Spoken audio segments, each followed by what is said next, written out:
Hi, I'm Anne-Marie Mediwake. I'm Teddy Wilson. And I'm Michelle Jobin. Welcome to CTV Your Morning, the podcast. Today on the pod, she survived an attack by the Taliban as a teen and went on to become the youngest Nobel Laureate in history. Malala is now sharing some parts of her story you might not know in her new memoir, Finding My Way. And remember to start your day with us live weekdays from 6 to 9 a.m. Eastern, 7 to 10 a.m. Atlantic on CTV CTV News Channel, and on your CTV News app. Hi, everyone. Thanks for listening. We have a great episode for you today. Coming up in just minutes, it's my extended interview with Malala Yousafzai.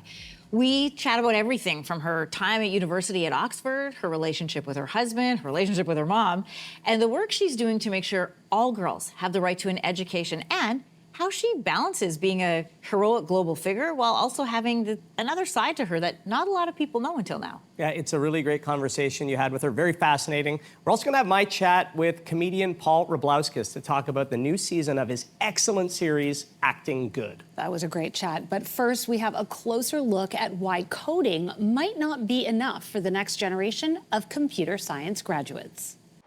Landing a high-paying tech job used to be the norm for computer science graduates looking to become software engineers and programmers, but that is changing. Automation, shifting hiring practices, and an oversupply of candidates have created the perfect storm, leaving many new grads struggling to find their place in the tech world. For more on this shifting market, we are joined this morning by James O'Brien. He's a professor of computer science at the University of California, Berkeley. Good morning. Good morning. So we're hearing stories of computer science students once promised six-figure jobs upon graduation. They are struggling to get offers, and when they do, they're about half that amount of money. So what is going on in the tech job market right now? So we're seeing something very similar to tech market to what we're seeing in other fields, where the entry-level jobs that previously were, they needed people to do work that maybe wasn't the most complicated work or the most difficult. Those jobs are increasingly being automated. And because those jobs are going away, what we're seeing, especially affecting recent graduates, but we're seeing a decline in the number of entry-level positions that are available. And as AI sort of increases its capabilities, we're seeing this kind of move up through the job market a little bit as well. Yeah, let's drill down into some of those numbers. Since the 2020-2022 tech boom, demand, as you mentioned, for those entry-level developers has slowed. According to Indeed Canada, tech job vacancies have fallen 21% in 5 years. How much further could hiring shrink for recent comp sci grads? Well, I think it depends a little bit on what you think is going to happen with the evolution of the technology we have today. If you think that it's going to plateau where it is, then things might stay the way they are for a long time. I personally think that the technology is going to continue to advance, and we're going to see in computer science something that we see happening in other fields as well, where the increasingly jobs that were increasingly difficult, that required higher levels of skill, those jobs are also going to start to get automated by AI. And as they go away, we're going to see growing unemployment, not just in computer science, but probably really across the board. Yeah, so as you mentioned, this tough market is not just limited to Silicon Valley or the big tech hubs. Are computer science graduates starting to feel the squeeze everywhere? And if so, what's the fix for them? If they can't get in at entry level, how do they enter at mid-level? Well, that's a very good question. I do think that it's a problem that's happening sort of not just in the U.S., not just in Canada, not just in Europe. Even in India, for example, you can read articles about the market for fresh graduates that has declined in recent years. And that's one of the reasons why I don't think that this is a problem about jobs migrating to other areas where the cost of labor is less. It's really, I think, a question of AI systems automating the jobs away. Yeah. The question is, how do you, if you can't get an entry-level job, how do you build up that skill set to get a more senior level position? That's a very good question. And I'm not sure that there's really a clear answer to it right now. I would encourage students to focus on the higher level concepts. So, when you get a CS degree, you're not just learning how to write code, you're learning how to think about computer algorithms, you're learning how to think about the math and the algorithms that define what the computer is going to do.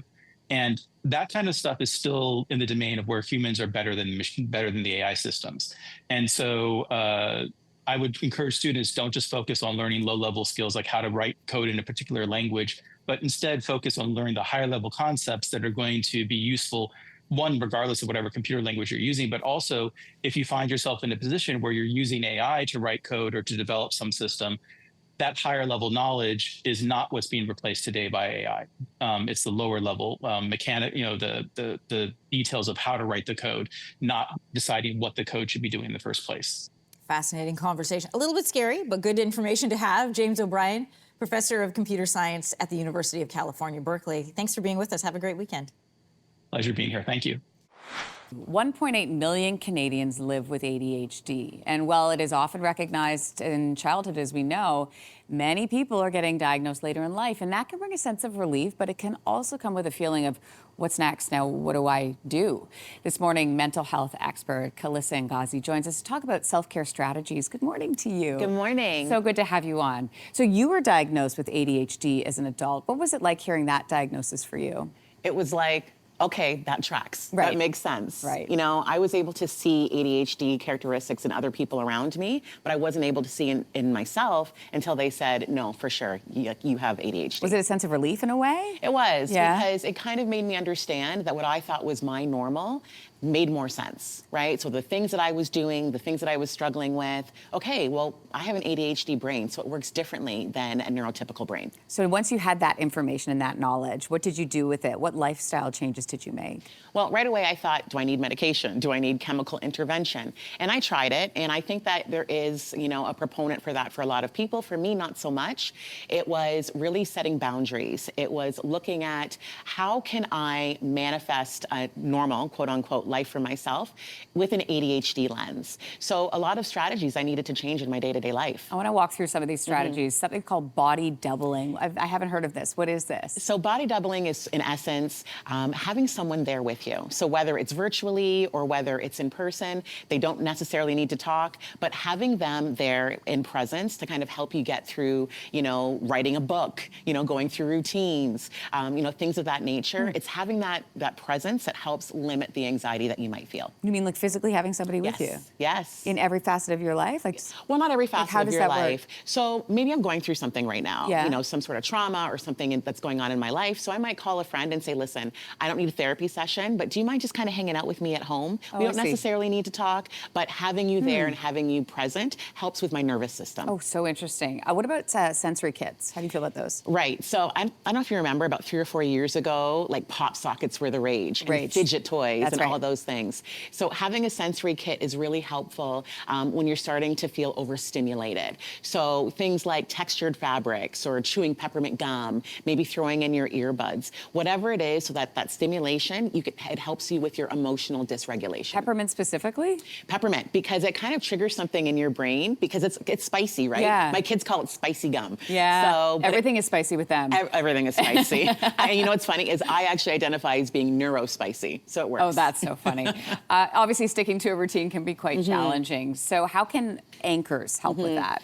So really what we mean when we say anchor is we're bookending our day. So if we have a morning routine, I know that I need to get up at 7 a.m. because my kiddos need breakfast, I need to make their lunch for school, and then I start my routine. So whether it's having a glass of, Earl Grey tea, having my shower, practicing mindfulness. And then I also know that at the end of the day, at 8:30 p.m. when bedtime is over in terms of my kiddos, then it's me time. So I'm either reading a book, I'm scrolling on my phone, but it's that predictability that helps just in case, again, if I'm feeling overstimulated. And did you not do any of this before your diagnosis? I was all over the place. You were? Yeah, and I find people with ADHD thrive on structure, but it also has to be limited. We can't look at something of, okay, so I'm gonna have a goal that's 5 years away from now. That's too long. We need to do things in short intervals of time so that we're not overwhelmed. And setting boundaries, too, you say is really important. Let me be clear, no is a complete sentence, and that's something as a society that we really need to embrace, right? Because if we don't have boundaries, then we're gonna be overwhelmed, we're gonna be overstimulated. Relationships, whether it's personal, professional, or romantic, they're gonna be affected because we're dysregulated. And when we're dysregulated, people around us are gonna feel it as well. How difficult was to go from living your life as you've known for, X amount of decades to getting the diagnosis and then switching gears?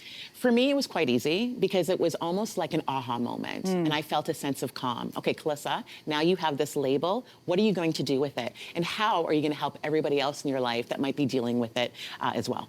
Do you ever deal with the stigma with family members? No, they understand. And they're like, Right. Calissa, it makes absolute complete sense. We saw it. Yeah, we saw it Well, first. thanks. Yeah. Calissa, fascinating. Thank you so much for this conversation today. It's super important.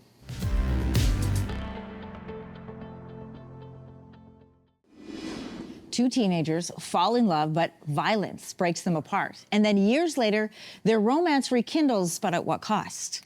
Love? And what do you know about love? And everyone's looking for you. We can't. People would lose their minds. They would start sniffing around, asking questions. A Tribe Called Love follows Farah and Halima, who grow up in a Somali neighborhood in Toronto, and despite being deeply in love, they face rising tensions between their families' conflicting tribes. Director Mohammed Ahmed and actor Delmar Abu Zaid join us this morning in studio. Good morning, welcome. I watched you watch your work. Both big smiles on your faces. Yes. Welcome. Thank you so much for having us. Mohammed, this movie takes a deeper look at the long-standing cultural beliefs that gets passed on to first-generation kids. This is a story that happens right across this country. How do we see it play out on the screen? You see it play out on the screen when Halima from one tribe and Dalmar from another tribe try to actually form a relationship together, and the community tells them that they can't do that. And my background is Somali, and there's a lot of divisionness with tribalism. And in a world that's becoming more divided, this film just comes at a perfect time. You know, I've been part of reconciliation groups, based here in Toronto and in other parts of Canada that take a look at, families who have left countries and come here, and oftentimes that the fighting that they fled stays with them, that fire stays with them. And that's where you see communities coming into conflict and trying to weigh in on this next generation who are just trying to be raised in the country that they're in. So when those tensions come up between tribes, things can turn violent. And in other films, we've seen how sometimes this can be sensationalized. It can be the focus. But you wanted to stay away from that, focus on the love story. Why? That's correct. So yes, in my film, there is aspects of violence, but we don't glorify it or romanticize it. We use violence as a tool to show what's at stake when love tries to exist in a world of old wounds, First generations that come here from back home carry their traumas, you know what I mean? And that's perfectly natural. But it's the battle with the diasporas, the people that grew up here, battling, growing up here and having the traditional values from back home. New country, old beliefs, and That's the right. conflict that happens. That's Delmar, right. I haven't forgotten about you. Hey. The connection between your character, Farah and Halima, is so strong on screen. How did you build that chemistry between the two of you? Yeah, we had the pleasure of getting to meet. In a feature film, you have the time to meet your team, to meet Mohammed, to meet all of the people involved that are going to be working together. And so I think right off the bat, there was this understanding that we all came from a similar upbringing. I've never been on a set. I've been, few times in my career have I been on a set where people understand where I'm coming from and how I grew up, and it makes a difference. It's like an intangible thing where it feels like you just kind of hit the ground running. And I know that that's a gift. You can't predict when you're on a movie if you're going to get along with people, how it's going to go. But I think that because of, where this story was coming from, the fact that Mohammed's had this story living with him for years, really made that it came from a sincere place. And I think that we all kind of understood that and were able to just, live in this world, which was really a wonderful experience. And so, I didn't even think once, how is it going to look? How are we going to get along? It just kind of was like the next thing and the next thing and the next day, and just a great ride. And some of the actors, this is their first time on a big screen, and they just have incredible, energy. They have incredible personalities. And We tried to make the movie as authentic. So casting was really hard, but we went to where the people were, where the community was. And just like Delmar said, even the people behind the camera, people that were working, we made sure that it was a very diverse crew. Yeah. Because this was my first project. And working at other projects, I was like, when it's my turn, I'm going to do it the right way, start as you mean to go, as the saying Yes. goes. Listen, congratulations to both of you. Thanks so much, guys, for being here. Thank you. Thank you for having us. All right, my friends, the people of Grouse Lake First Nation are back for another season of adventures and hijinks. Easy, Paul. There. Nobody took your baloney, and nobody needs to get hurt. Your dads are just horsing around. Oh, I love this show. The fourth season of the hit sitcom Acting Good premieres tonight on CTV Comedy Channel, and we'll follow Paul and his friends as he attempts to navigate fatherhood for the first time. And joining us this morning, back on your morning, his third time here, Paul Rablowska, stand-up comedian, co-creator and star of Acting Good. How are you, my friend? Hey, that's me. So good to see you. Thank you so much for having me. Oh, it's great. Welcome back to your morning. Watching that scene, I grabbed him. I got a skin rash. I have very sensitive skin. Did so you? As soon as I saw that, my skin started flaring up again. It was like, I got sensitive skin. But Paul, good time. Good, funny scene, by the way. I have sensitive skin, too. Yeah, we're a bunch of sensitive boys. And there's nothing wrong with that. It's true. I got to use sensitive soap. So, like I said, you've been on the show before. You were here for season 1, season 2. Now season 4 is launching. 4 years. And I know you've got some great guest stars this season. Brent Butt, William Bellew. Oh my God. And then, of course, we've got returning Ashley Collingbull. We got Michael Grayage. We got the amazing Darla Contois. So it's going to be an amazing season. What else are you stoked about with this season? Like, you're a dad in the show now. Yeah, obviously. I think if you saw in that last clip, there was a baby in that clip. Yeah. And it was so. And if you know the show, you know my character is basically an adult baby himself. So Yes. watching Yeah. a giant baby have to navigate the world of being a new father is really hilarious. And of course you get to see Paul in a whole new different light. He gets a job this year. He's trying to prove himself as a dad. I'm not going to tell you what the job is. You're going to have to tune in and see. But he's not ready for it. He's not ready for it. He's not ready for being a dad. But this year, I don't know if you saw a clip too. We saw Mr. Brett Butt also is on the show. He's going to be legend on the first episode. And as a stand-up comic, someone who also is was infatuated with sitcoms and Canadian comedy. Yeah. It was just an honor to have Mr. Brett Butt. Were you a on Corner the Gas show. fan? I was a huge Corner Gas. I don't know if you watch Acting Good, you can pick up on some things that we've kind of borrowed from Corner Gas. It's ultimately it's a rural show. So anybody who loved Corner Gas, I think the transition to coming to Acting Good is easy. And hopefully Mr. Brett Butt brings a bunch of those people. It was actually one of the first time I think I had an outer body experience where I was I created this silly show and here's my hero dressed up as he looks like a Crown Royal bag in that shot you just saw. So it was really cool. And he played a Lou Diamond Phillips impersonator too, which is wild. I love that. So it was just, for the first time I actually had to have out-of-body experience where I was like, I can't believe we made that happen. Yeah, but you know, so many people watch the show. It's critically acclaimed. It has great viewership numbers. So I think a lot of people kind of meeting you now feel that way. And the show is hilarious, but it's also got a real focus on family. How important is the family focus as part of this show to you? It's almost like vital. It's one of the things when in the writing room, it's something that we love family. It's when we're sort of reading comments and hearing people talk about the show, I love the comments where we get moms and dads are like, my kids watch it. We watch it together as a family. It's one of the few things we do together as a family is watch Acting Good. So that means the world to me. And of course, my character, he's a mama's boy. So even in real life and Indigenous culture are very family driven. We're very family oriented. Even if it's annoying as hell, is your cousin trying to ask for rides and gas money again. But that's family. That's how it goes. So I think we definitely capture that in Grouse Lake and in Acting Good as well. Yeah, cousin character in the show as well, of course. And you know, you've in the past compared the show a little bit to The Simpsons, which I find interesting because of the strong ensemble of characters around you. So what can we expect from the ensemble this season, including obviously your mom Agnes, played by the great Tina Keeper? You can expect more. Yeah. Honestly, it's just you'll see some of the old characters that we've created that are just wild and wacky and kooky, and then of course we're going to introduce you to a whole new bunch of characters as well, and it's just. It's beautiful. The world of Grouse. You could literally do spin-offs, I think, on 5 or 6 characters in this show. They're so beautiful and wonderfully funny. And the characters are great all around you, as are you on the show. And you know, the show's about family, also about home, family and home, obviously intimately tied. You recently posted on social media just about like reflecting on moving back home, thanking your partner, your family, the folks in Poplar River First Nations. I bought a rubber boat. You bought a rubber boat? I'm just on a rubber boat and I'm just looking at eagles and nobody. I literally say to my girlfriend, I'm like, they all laughed at us, and she doesn't know what that means. I don't know what that means, but I just know that I'm happy going back home. A lot of people that are from the res, for some reason, when they get successful or something good, they tend to leave, and I don't I have lots of cousins on the res, and I just want to show them that you don't have to leave. You can follow your dreams and make them come to you. Yeah. Which is basically what I did, because I lived in Poplar River when Grouse Lake when we were developing and stuff too. Yeah. And I think a lot of people just assumed I was going to leave, but I think the res and my res is one of the most beautiful places on earth. It's like a postcard. Yeah. And I know everybody I grew up with. There's like 900 people, and I go to the store. I have like intimate stories with everybody. Yeah. So it's just, you can't really, there's no words to describe how beautiful it is to be back home. Yeah, well, and your love and passion and gratitude for home really comes through in the show. It's a fantastic series. Yeah. Really great to have you here.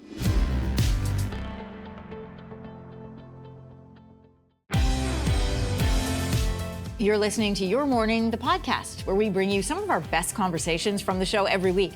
Join us live on CTV every weekday from 6 to 9 a.m. Eastern, 7 to 10 a.m. Atlantic on CTV, CTV News Channel, or on your CTV News app.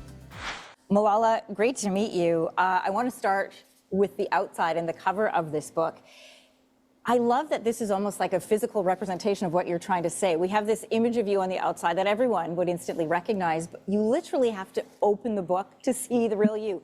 Before you even read a word, there's all these amazing photographs of you. Your head isn't covered. You've got this beautiful, like, long locks. You're laughing, you're goofing around with your friends, hanging out in trees. I was curious, though, why choose this photo for the cover and not one of those from inside? Oh, I mean, those are from the college days. And of course, some of those photos are also silly. So I thought for the cover photo, I should work on myself a bit, put some makeup on and look at the camera. But the inside photos are like for my supporters and readers. I hope they get a sneak peek into my college life. Yeah. Well, you give more than a sneak peek when you start reading into the book. We find out, a couple of your school experiences. First of all, there's you in high school, and this takes place after the shooting. You're in England attending class. The world knows who you are, but you talk about being so lonely. Not that people were mean, you were just alone. And then you jump to university. You're at Oxford, and you're doing normal university things. You're joining clubs, you're taking exams. But you also pair it with this experience of having security guards tail you around, and you're meeting world leaders. And then you go to the Oxford Union, your face is on the banner as one of the speakers, and you describe the feeling of being embarrassed. Why were you embarrassed?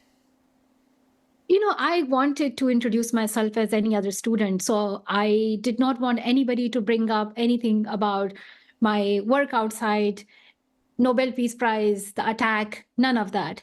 And I had just made a friend, Cora. We were walking around and finding these different clubs and societies we could sign up for. I wanted to sign up for the Oxford Union, of course. And then when I saw my face, I thought, I just wanted to disappear.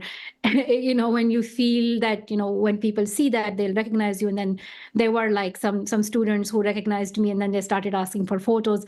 And of course, like, it's a huge, huge honor to be recognized by people and supported by people. But in college, I just wanted to be like everybody else. And I just wanted to make friends. You just go into this book describing what it's like to be both this heroic global figure and this, as you describe it, this imperfect young woman. You have this great story in there about how you used to secretly watch John Cena and then wrestle with your brothers, which is a side of you I don't think a lot of people would know. How do you balance that, being a global figure and just being somebody who wants to be multifaceted, goofy, imperfect? I think this is exactly what I'm sharing in this book. It took me such a long time to actually embrace myself for who I am.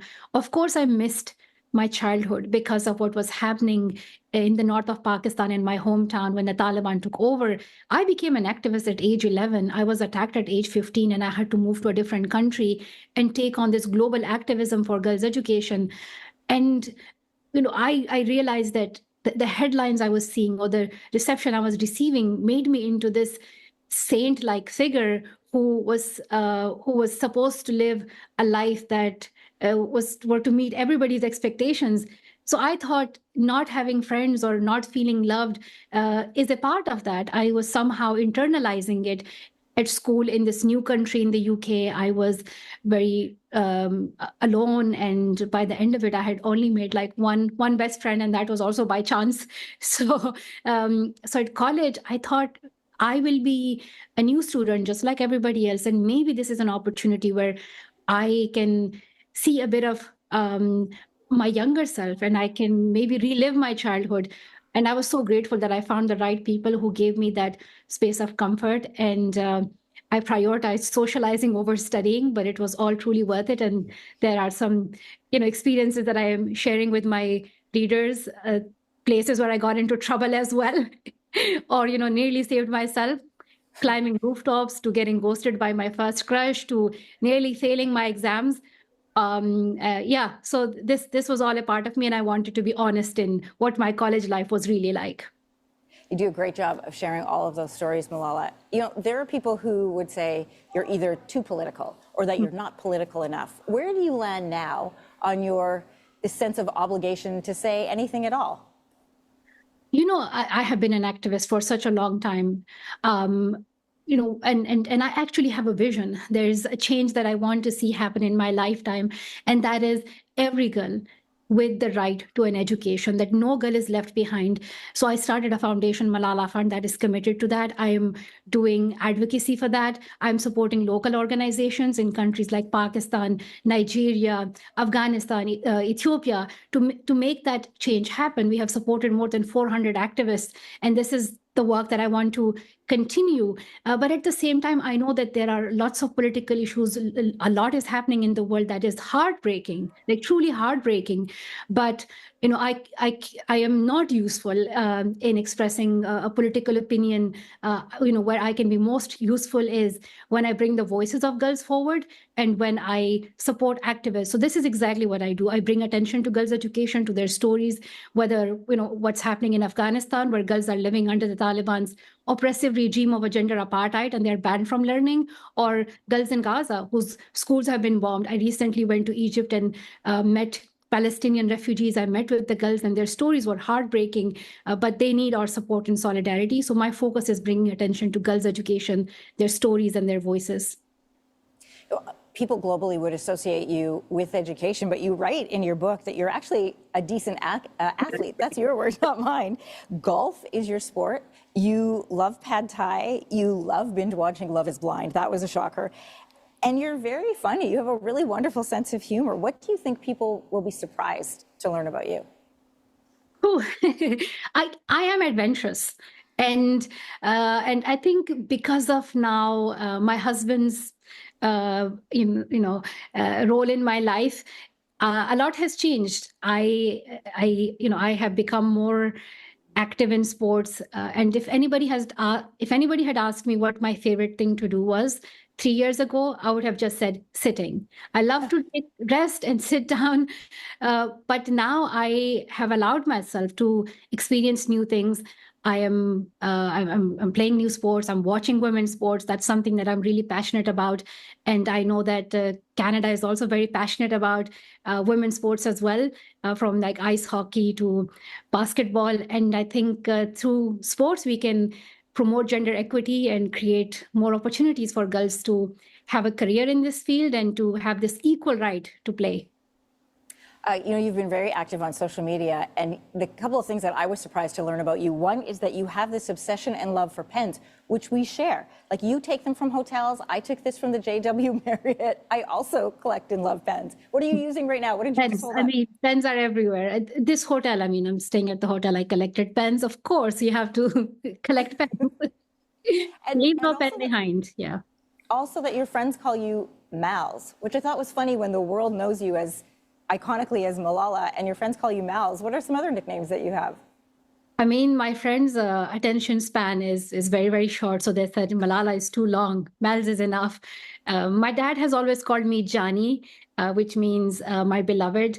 And my mom has called me Pishu, which means a cat. And my husband keeps calling me a different name every time, but that's his way of expressing his love. As a national morning show host, I appreciated you sharing your thought process and what you go into thinking about these interviews. And in some cases, you realized very early on that some journalists wanted to, bait you into making comments, something that would be newsworthy or clip-worthy. You write, I knew how to avoid having my name plastered across headlines, and I didn't take the bait. You had that insight very early on, and I'm curious, what's your relationship with the media like today? I'm really enjoying this interview. So Good. I think, this is something that I have experienced for such a long time. So I have been open in sharing my experiences. I was still a school student. I was thinking about what my college life would look like, and then getting asked these heavy questions, or when people want you to say it a specific way, but I work my way around it, and I still carry that experience with me.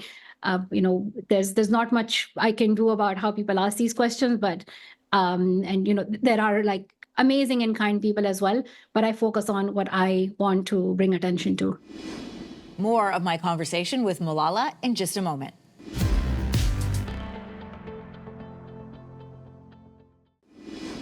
Now, back to my conversation with Malala Yousafzai. Your husband, Asser, pops up a lot in these pages, as he does on your social media. And you write about the story behind posting that beautiful wedding portrait. It's a picture of you and Asser, and he's kissing your hand. And you saw it, and you loved it. And then you said, your mother said, you cannot use this. Why was she against the photo? And why did you share it? Yeah, we come from the north of Pakistan. Our part of the country is reserved and conservative. And my mom, cares not just about the culture, but she has seen how women and girls were punished for breaking any of these rules. She had stories of women being beaten up or killed in the name of honor. So I think for her, it was that fear about my reputation and how it would affect us. So I think these are all her lived experiences. So she always had the best intention at heart, but sometimes when she would argue with me, it would be that classic mom and daughter argument dynamic. So it's really hard to argue with my mom. What's your relationship with your mom like now? You sprinkle these anecdotes about, you hiding more modern clothes from your mom as you're packing for university. I mean, I know that. And then you have this, one scene in there where your mom has come into one of the bedrooms in your home and completely redecorated it. Yeah. But you sound like you're also very close with her. So what's your relationship like with her now that you're in your late 20s? My mom never went to school, and she has lived a life without an education. But she has been a strong supporter of both me and my dad in our work. And when she moved to the UK, that's when she found it really challenging to communicate with people in English or even book an appointment for herself. She was dependent on other family members. Then she started taking English classes. She's been learning for the past 7-8 years. And I am so proud of her when I see her do her homework with so much passion.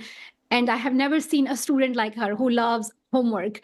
So I'm really proud of my mom for everything that she does. And I think, we have had the daughter-mother relationship in the past.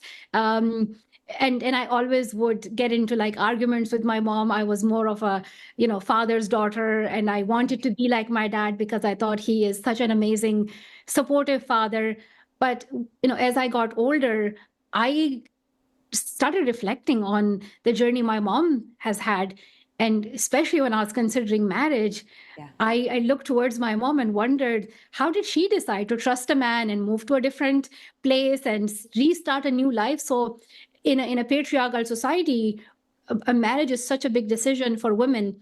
And I remember her saying that for her, in her context, marriage was actually a way towards safety, that the husband's family would maybe treat her better than the way she's treated at the father's family, where opportunities are so limited. So her, she loves shopping. She loves trying new things. She loves learning English, and she's very funny. But that's something like that. I call it work in progress. Yeah. I find that a really beautiful image that, you have fought for the education of young girls, and now your mom herself has become a student. That's really neat, Malala. Last question to you. You write in the book a couple times about panic attacks that you experienced. The first one when you took a hit of a bomb at university and it brought back the shooting by the Taliban. And then another time when you're with your husband in a hotel room, you'd gone to bed happy, you woke up, he had to call the paramedics. You were shaking so uncontrollably. I'm wondering, in this world of 24-hour news, where you can't avoid mention of Afghanistan, of Pakistan, of the Taliban, do you still experience those panic attacks? And if so, how do you manage them, and how do you manage your mental peace? When I had the first time flashbacks of the attack, I was completely shocked by what I saw, because this was triggered by this bong incident, and in that moment, I froze and I thought I was reliving the Taliban attack experience. I thought I had forgotten the incident. I thought I did not remember anything, but it felt in that moment that I had buried that memory somewhere deep down, and it just got triggered and reappeared. I have had many panic attacks after that, and I started seeing a therapist, and I was told that I have PTSD and anxiety, and that is something that I am constantly working on. I do feel grateful that I'm in a much better place, but I think the most important lesson for me is to ask for help. I wish I had received therapy early on. When I was getting treatment in the hospital in the UK, I got all my surgeries and everything else. And when we were offered therapy, I rolled my eyes, and we sort of refused it because we didn't see the significance of it. As you would know, that therapy and mental health are such a taboo topic in so many communities.